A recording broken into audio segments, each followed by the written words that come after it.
আজকে ঢাকা বিশ্ববিদ্যালয় ক্যাম্পাসে বিজিবির বহর, যেটা কিনা কোনো যুদ্ধের ময়দানে কিংবা রণক্ষেত্রের মধ্যে দেখা যায়।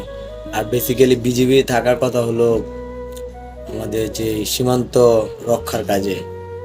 প্রত্যেক বছর এবং প্রত্যেক মাসে ভারতীয় যে সীমান্তরক্ষী বাহিনী বিএসএফ কর্তৃক আমাদের দেশের অসংখ্য নিরীহ মানুষ গুলিবিদ্ধ হয় এবং অনেকে ইন্তেকাল করে। সেক্ষেত্রে আমাদের যে বিজিবি বর্ডার গার্ড বাংলাদেশ, তাদের যে অবদান বা তাদের যে অবস্থান, সেটা আমার বরাবরের মতোই আসলে প্রশ্নবিদ্ধ এবং আমার কাছে সন্দেহজনক মনে হয়েছে তাদের যে অ্যাটিটিউড সীমান্তে।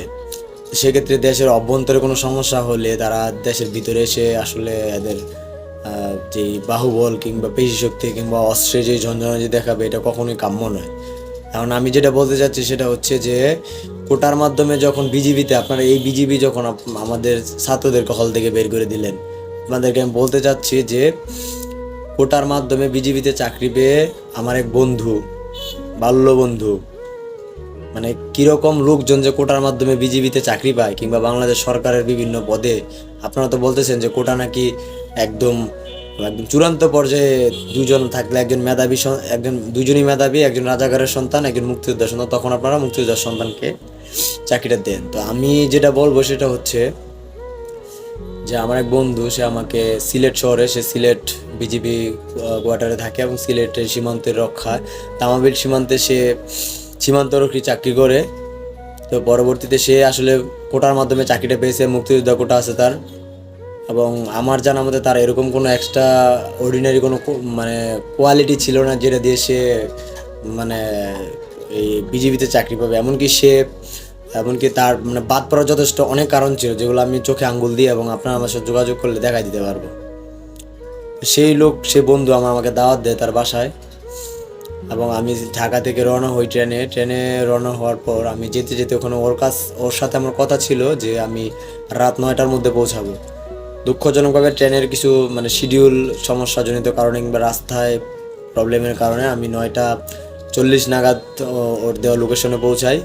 সে আমাকে তখন ফোন দেয় যে আমার আসলে ডিউটি করব, কালকে সকাল 6টায় আমার ডিউটি আছে, নির্বাচনী ডিউটি। তখন কোম্পানিগঞ্জ, সিলেটের কোম্পানিগঞ্জ উপজেলা নির্বাচন চলে, যে নির্বাচনী ডিউটিতে আমি যাব 6টায়। এই জন্য আমি আসলে সকালে উঠতে হবে, যার জন্য আমি তোমাকে রিসিভ করতে পারবো না। অথচ ওই বন্ধু আমাকে দাওয়াত দেয় তার বাসায়। তো তখন আমার সিলেটে আমি আসলে ওই আনা পরিমাণ আমার কাছে টাকাও ছিল না যে আমি হোটেল ম্যানেজ করে থাকবো বা হোয়াট এভার, আমি হয়তো বাসা থেকে নিতে পারতাম। কিন্তু তার যে অ্যাক্টিভিটিস, তার যে ন্যূনতম মানবিকতা বোধ কিংবা দায়িত্ববোধের অভাব, এরকম লোকজন বাংলাদেশ সেনাবাহিনী, পুলিশ বাহিনী, আর তারপর আপনার আনসার বাহিনী এবং border guard, BGB, whatever, RAB, প্রত্যেকটা বাহিনীতে এমন লোকজন, কোটাধারী লোকজন আছে যাদের ন্যূনতম দেশপ্রেম, দায়িত্ববোধ, ভ্রাতৃত্ববোধ কিংবা মানবিক মূল্যবোধ, এগুলার খুবই অভাব। মানে কমন সেন্স বলতে একটা জিনিস আছে, কমন সেন্স যখন মানুষের মধ্যে থাকে না, ওই মানুষ নিজের জন্য তো ক্ষতি করে, দেশ, সমাজ, রাষ্ট্র, এমনকি সব কিছুর জন্য সে ক্ষতিকর। যে মানুষ তার দায়িত্ববোধ, দেশপ্রেম বা দেশাত্মবোধ এগুলো তার মধ্যে না থাকে, সে কখনো কোনো মানুষের কাতারে পড়তে পারে না। আর এই অমানুষ তৈরির সার্টিফিকেট হলো কোটা। আপনি যখন কোটা দিবেন তাহলে রিক্সাওয়ালার ছেলেকে কোটা দিন, আপনি খেটে খাওয়া শ্রমিক যারা আসলে নুন আনতে পান্তা ফুরায়, যে ফ্যামিলিতে আসলে একটা চাকরি দরকার, চাকরি না হলে ওই ফ্যামিলি মানে খাইতে পারবে না, বাঁচবে না, ওই ফ্যামিলি কোটা দরকার। আজকে কোটা দরকার একটা প্রতিবন্ধীর, আজকে কোটা দরকার পাহাড়ি জনগোষ্ঠীর, তাদের যারা আমাদের সমতলের থেকে অনেক সুযোগ সুবিধা অনেক কম ভোগ করে তাদের। আজকে কোটা দরকার যেই ফ্যামিলির কোনো একজন সদস্য, দায়িত্বশীল সদস্য, সে উন্মাদ, পাগল অথবা অন্ধ।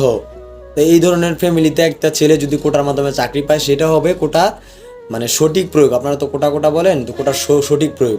আজকে অনগ্রসর জাতিসত্তা বা জাতিগোষ্ঠীকে আপনারা কোটা দিচ্ছেন। মুক্তিযোদ্ধারা অনগ্রসর, হ্যাঁ, মুক্তিযোদ্ধা দেশ থেকে অগ্রসর এই দেশে কারা আছে? আপনি প্রত্যেকটা মুক্তিযোদ্ধার বাড়িতে খোঁজ নিয়ে দেখেন, প্রত্যেকের বাড়িতে মাননীয় প্রধানমন্ত্রী তাদেরকে বাড়ি করে দিয়েছে, তাদেরকে নিয়মিত বেসিসে, মানে আমি ছোটোবেলা দেখে আসছি, আমার যেটা মুক্তিযোদ্ধা কমান্ডার, তাকে সব ধরনের ফেসিলিটি দেওয়া হচ্ছে। তো এই ধরনের ফেসিলিটিস এবং সুযোগ সুবিধা দেওয়ার পরেও মুক্তিযোদ্ধা কোটা মানে কী জন্য দরকার? যদি মুক্তিযোদ্ধাকে, আমিও মুক্তিযোদ্ধাকে রেসপেক্ট করি, আমি মুক্তিযোদ্ধার ভাতিজা বা সন্তান বলতে পারেন, মুক্তিযোদ্ধাদেরকে যদি আপনাদের এতই রেসপেক্ট, এতই এতই আসলে সুযোগ সুবিধা দিতে হয়, আপনারা যেমন বাধ্যতামূলক কর বা ট্যাক্স করে পদ্মা সেতুর মতো একটা বড় বৃহৎ প্রকল্প তৈরি করেছেন, তাহলে আপনারা মুক্তিযোদ্ধাদের জন্য বাধ্যতামূলক প্রত্যেকের কাছ থেকে 2,000 টাকা করে ট্যাক্স নেন। রাষ্ট্রের প্রতিটি নাগরিক থেকে 2,000 টাকা করে বাধ্যতামূলক ট্যাক্স দিতে হবে, এই মর্মে আপনারা ট্যাক্স নেন। এবং নেওয়ার মাধ্যমে যদি 20 কোটি মানুষ থেকে 40,000 কোটি টাকা ওঠে, ওই 40,000 কোটি টাকা আপনারা ভাগ করে দেন না মুক্তিযোদ্ধার নাতি নাতনিদের মাঝখানে। অসহায় নাতি নাতনি যারা নিজেদেরকে অনগ্রসর জাতিসত্তা সে পরিচয় দেয়, নিজেদেরকে নিজেরাই প্রতিবন্ধী বলে, নিজেদেরকে নিজেরাই পিছিয়ে পড়া জনগোষ্ঠী বলে, নিজেদেরকে নিজেরাই বলে যারা অনগ্রসর জাতিসত্তা, তাদেরকে আপনারা দেন না, সমস্যা কী? তারপর আসছে নারী কোটা। আমাদের দেশে শিক্ষিত নারী সমাজ, যে শিক্ষিতা আপুরা, বোনেরা, মায়েরা, তারা নিজেরাই কোটা চায় না, নারী কোটা। একটা প্রাইমারি স্কুলের নারী টিচার প্রয়োজন, আমি মানলাম, সেইখানে কোটার 50%, মোর দেন 50% কোটা, নারী কোটা, এটা কখনো যুক্তিসঙ্গত হইতে পারে না। যদি তার মেধা থাকে, সে নারী পুরুষ, আপনারা তো সাম্যের গান, তো এখানে সাম্য কই হইল? 50% মানে ফিক্স নারী, তো এটা কোনো সাম্য হইল? এটা তো অসাম্য, এটা অসমতা, এবং এর মাধ্যমে সমাজে বিশৃঙ্খলা সৃষ্টি হবে। একটা পুরুষ মানুষ চাকরি করলে ওই পুরুষ ওই সমাজ, রাষ্ট্র এবং তার দেশ সব কিছুর জন্য সে তার নিজের শ্রম, মেধা এবং সব কিছু খরচ করে এটাকে নিয়ন্ত্রণ করে পালে। কিন্তু হোয়াট এভার, অনেকেই, আমি একটা গোষ্ঠী, জাত গোষ্ঠী বা যাই হোক, অনেকেই চাকরি বাকরি করে স্বাবলম্বী হলে সে কখনোই কোনো বেকার পুরুষকে কেউ বিয়ে করবে না। কিন্তু একটা একটা একটা শিক্ষিত, স্বশিক্ষিত এবং স্বাবলম্বী ছেলে, এমন অহরহ উদাহরণ আছে যারা অশিক্ষিত কিংবা মানে বেকার যুবতীকে বিয়ে করেছে। সেই জায়গা থেকে কোটা তো দরকার পুরুষ মানুষের হিসাব করলে, প্রত্যেকটা ইয়েতে পুরুষ কোটা রাখা দরকার। এখানে নারী কোটা, এটা মানে এটা হাউ ফানি দ্যাট ইজ। আজকে জনগণের ট্যাক্সের টাকা, মানুষজন ট্যাক্স দিতে দিতে, কর প্রয়োগ করতে করতে মানুষজন আজকে ব্যবহার খেয়ে যাচ্ছে। সেখানে এক শ্রেণীর মানুষ দেশ থেকে টাকা পাচার করে বিদেশে পাঠিয়ে দিচ্ছে, তাদেরকে ধরছেন না। সেই ধরনের মানুষজন, দেশে যারা দুর্নীতিবাজ, 100 জন দুর্নীতিবাজকে ধরলে এদেশের মুক্তিযোদ্ধাদের এই টাকাগুলো মুক্তিযোদ্ধাদের দিয়ে দেন না, সমস্যা কি? আমরাও তো মুক্তিযোদ্ধাদের ভালোবাসি, মুক্তিযোদ্ধাদের আমাদের বাবা হয়, তাদেরকে দিয়ে দেন এই টাকাগুলো, তাদের সন্তানদেরকে দিয়ে দেন, তাদের নাতি নাতনিদেরকে দিয়ে দেন। আজকে বড় বড় যারা নামি দামি যেই দুর্নীতিবাজ, সবচেয়ে বড় দুর্নীতিবাজ আমাদের দুদককে ধরেন না।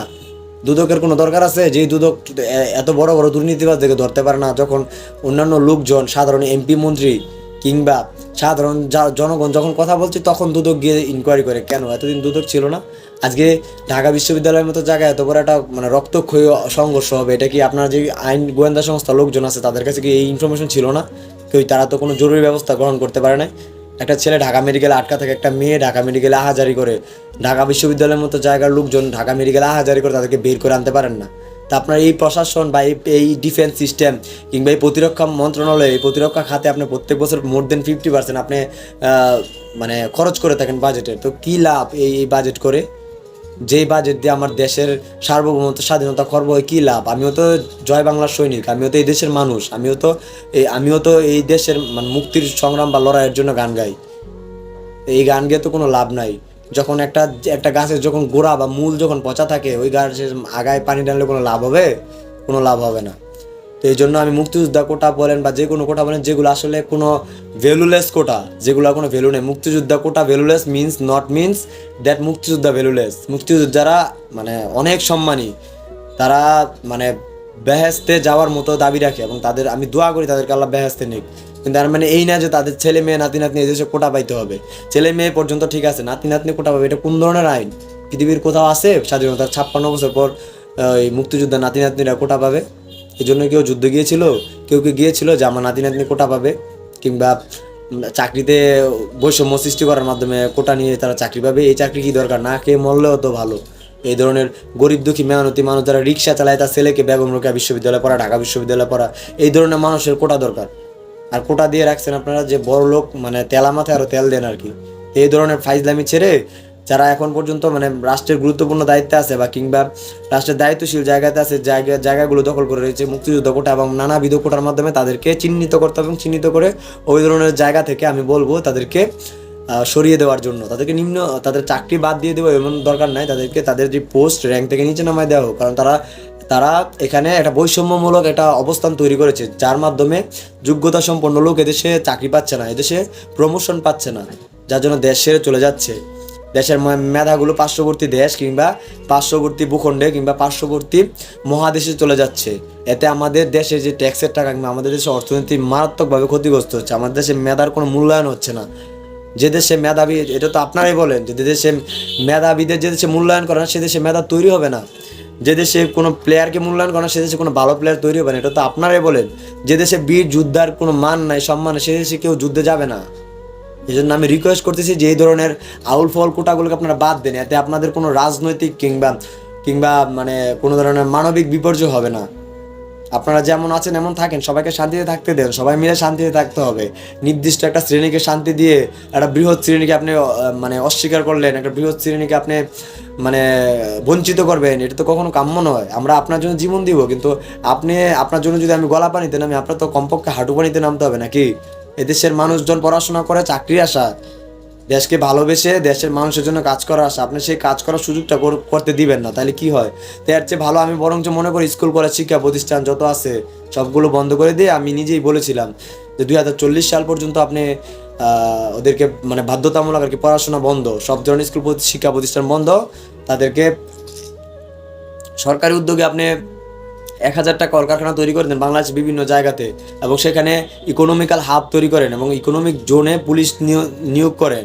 তারপর আইন শৃঙ্খলা বাহিনীর মাধ্যমে এগুলো নিয়ন্ত্রণ করেন এবং প্রত্যেক এলাকায় সার্ভে করার মাধ্যমে প্রত্যেক ফ্যামিলি থেকে কমপক্ষে একজন, আমি বলছি কমপক্ষে একজন বা ততোধিক হইতে পারে যারা কর্মক্ষম, এই ধরনের মানুষজনকে 18 থেকে 35 বছর পর্যন্ত প্রত্যেকটি রাষ্ট্রের মানে এই রাষ্ট্রের প্রত্যেকটি নাগরিক যাদের বয়স 18 থেকে 35 এবং কর্মক্ষম, যারা শারীরিক কোনো প্রতিবন্ধী না বা এরকম কোনো সমস্যা নেই, তাদেরকে বাধ্যতামূলক কমপক্ষে 8 ঘন্টা কাজ করতে হবে ওই সকল কারখানাতে, এবং রাষ্ট্রীয়ভাবে এগুলা নিয়ন্ত্রণ হবে এবং দেখভাল করা হবে। এবং এর মাধ্যমে দেশের অর্থনীতিকে যেমন উন্নতি করা যাবে, আমাদের এই যে বৃহৎ জনগোষ্ঠী বেকারত্বের সমস্যাটা দূর করা যাবে। এখন প্রশ্ন আসবে যে এত একটা 15 বছরের মতো একটা সময় যদি একটা দেশে শিক্ষা দীক্ষা না কী হবে? এই যে বছরের পর বছর স্বাধীনতার পর থেকে আমাদের শিক্ষা ব্যবস্থা উন্নত হয়েছে, এটা নতুন করে বঙ্গবন্ধু তৈরি করতে পারছেন, আপনারা পারেন নাই তো। আপনারা নতুন করে আপনারা তো পারেন নাই, মাননীয় প্রধানমন্ত্রী দেশরত্ন শেখ হাসিনার বিকল্প তৈরি করতে পারেন নাই, আপনারা পারেন নাই। আমাদের যারা আগে পূর্বে দেশ চালাইছিল, যে আমাদের জাতীয় চার নেতা কিংবা আরও বড় বড় যারা মুক্তিযুদ্ধে মহান মুক্তিযুদ্ধে যারা গুরুত্বপূর্ণ ভূমিকা রেখেছিলেন, এরকম 20 সেনানী তৈরি আপনারা করতে পারেন নাই। আজকে কোনো তুখুর কিংবা মেধাবী কিংবা দক্ষ সেনাবাহিনী অফিসার তৈরি করতে পারেন নাই। আজকে সমরাঙ্গনে আমরা পিছিয়ে আছি। তো এই ধরনের অবস্থা থেকে উন্নত করতে চাইলে আমাদের মেধাবীদের মূল্যায়ন করতে হবে, মেধাকে দাম দিতে হবে। কোটা অবশ্যই রাখবে, কিন্তু ন্যূনতম নামমাত্র কোটা, যেগুলো না দিলেই নয়। অনগ্রসর মানে মুক্তিযোদ্ধা না, অনগ্রসর মানে প্রতিবন্ধী, অনগ্রসর মানে পাহাড়ি জনগোষ্ঠী, অনগ্রসর মানে গরিব দুঃখী খেটে খাওয়া কৃষক কিংবা শ্রমিকের ছেলে মেয়ে। ধন্যবাদ, আমি আর কিছু বলতে চাচ্ছি না। আমি এটাই বলবো যে আমি তো প্রথমে উদাহরণ দিলাম যে মেধা ছেড়ে কোটার মাধ্যমে চাকরি দিলে কেমন লোকজন, কেমন অযোগ্য লোকজন যে মানে যোগ্যদেরকে পিছিয়ে ফেলে যায়, এটা আপনারা বাস্তবতায় দেখলে এটা পাবেন। ধন্যবাদ।